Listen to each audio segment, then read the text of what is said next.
with President Trump doubling down on his unsubstantiated claim that President Obama wiretapped his phone during the election.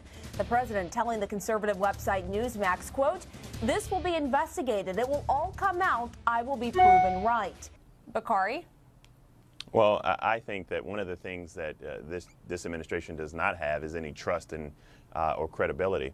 When you look at the fact that not only has the president, the vice president, Sean Spicer, the chief of staff, Kellyanne Conway, have all gone out of their way and said that there have been no contacts with Russia. We found out that Michael Flynn and Jeff Sessions lied about that. We found out that Jared Kushner and J.D. Gordon and Carter Page have all had these contacts. But to come back to what the president said in regards to this outlandish comment about the 44th president of the United States, Barack Obama, this isn't the first time he's made outlandish comments. I mean, he said that 3 million people illegally voted. He said that the unemployment rate of African Americans was 50% plus. He also said that we had 96% unemployment throughout the 96 million Americans who were unemployed.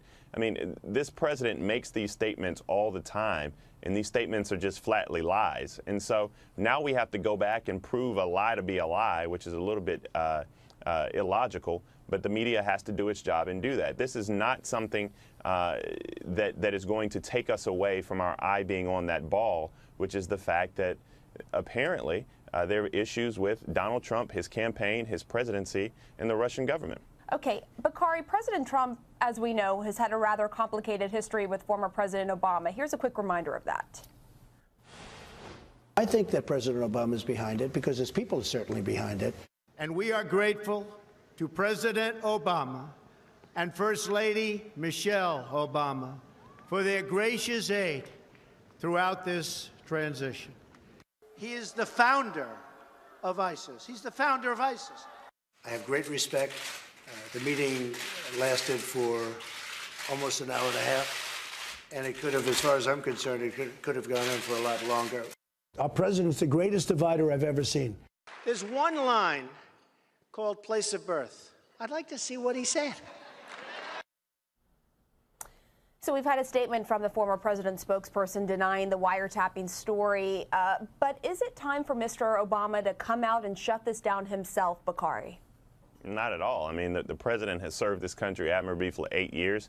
He doesn't owe us or Donald Trump anything else. I mean, I think that there's a new New York Times story out right now where Director Comey is asking the Department of Justice to stand up in an unprecedented fashion and shoot this down. And we have not confirmed that, just to put that out there, but go ahead.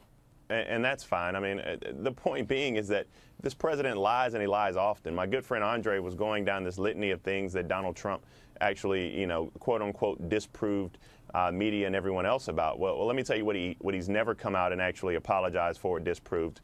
When he's come out and said that, you know, Barack Obama was of Muslim descent or Kenyan for this whole birtherism lie. The fact that 3 million people voted illegally in an election, that Barack Obama founded ISIS, and now he's simply stating that Barack Obama wiretapped his phones. None of those things have been true. None of those things will be proven to be true. Donald Trump lies, and he doesn't have to, there's nothing to hold him accountable for those lies. And he'll move on next week, and there will be a new lie that he's going to tweet out or rest his case on. James Clapper, the former leader of the DNI, our former chief spy, came out and said that Donald Trump's accusations were wrong. That was on the record this morning, Andre. He was on the record saying he didn't know about it. He said he did not know, and he would know if there was a FISA warrant to tap Donald Trump's phone. And he left in January, and so he would have known if during the campaign if this accusation that Donald Trump tweeted about was in fact true. And then you have Deputy White House Press Secretary Sarah Huckabee Sanders. She was asked this morning if a Breitbart article was the source of the president's claims. Let's take a listen to what she said. I think the bigger thing is you guys are always telling us to take the media seriously. Well, we are today. We're taking the reports that places like the New York Times, Fox News, BBC, multiple outlets have reported this.